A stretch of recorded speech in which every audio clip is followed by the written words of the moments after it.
வணக்கம். இது உங்கள் பிராண்டி செய்திகள். நடிகர் விஜயின் ஜனநாயகன் திரைப்பட விவகாரத்தில் இன்று ஒரு அதிர்ச்சிகரமான திருப்பம். பொங்கல் ரிலீஸை எதிர்பார்த்து காத்திருந்த ரசிகர்களுக்கு பின்னடைவு தரும் வகையில் படத்தயாரிப்பு நிறுவனத்தின் மேல்முறையீட்டு மனுவை விசாரிக்க உச்சநீதிமன்றம் மறுப்பு தெரிவித்துள்ளது. ஜனநாயகன் படத்திற்கு என்னதான் ஆச்சு? இதோ முழு விவரங்கள். கடந்த சில நாட்களாகவே ஜனநாயகன் படத்தின் தணிக்கை சான்றிதழ் விவகாரம் நீதிமன்ற போராட்டமாக மாறியுள்ளது. பின்னணி: சென்னை உயர்நீதிமன்றத்தின் ஒரு நீதிபதி படத்திற்கு உடனே சான்றிதழ் வழங்க உத்தரவிட்ட நிலையில், அதே நீதிமன்றத்தின் 2 நீதிபதிகள் கொண்ட அமர்வு அந்த உத்தரவிற்கு இடைக்கால தடை விதித்தது. உச்சநீதிமன்ற நடவடிக்கை: இந்த தடையை எதிர்த்து படத்தின் தயாரிப்பு நிறுவனம் KVN புரொடக்ஷன்ஸ் உச்சநீதிமன்றத்தில் அவசர மேல்முறையீடு செய்தது.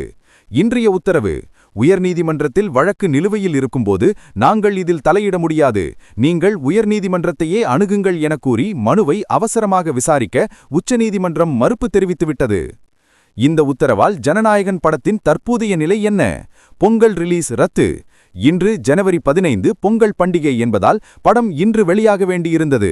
ஆனால் தணிக்கை சான்றிதழ் மற்றும் நீதிமன்ற உத்தரவு இல்லாததால் பொங்கல் ரிலீஸ் அதிகாரப்பூர்வமாக தள்ளிப்போயுள்ளது. அடுத்த விசாரணை: சென்னை உயர்நீதிமன்றம் இந்த வழக்கை வரும் ஜனவரி 21ஆம் தேதிக்கு ஒத்திவைத்துள்ளது. அதுவரை படத்திற்கு சான்றிதழ் வழங்கப்படாது.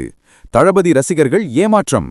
ஜனநாயகன் பொங்கலுக்கு வரும் என எதிர்பார்த்து திரையரங்குகளை அலங்கரித்த ரசிகர்கள் இப்போது மிகுந்த ஏமாற்றத்தில் உள்ளனர்.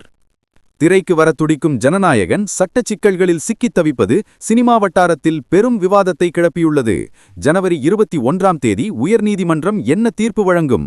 படத்திற்கு தணிக்கை சான்றிதழ் கிடைக்குமா? இதுபோன்ற உடனுக்குடன் சினிமா மற்றும் அரசியல் செய்திகளுக்கு தொடர்ந்து இணைந்திருங்கள்.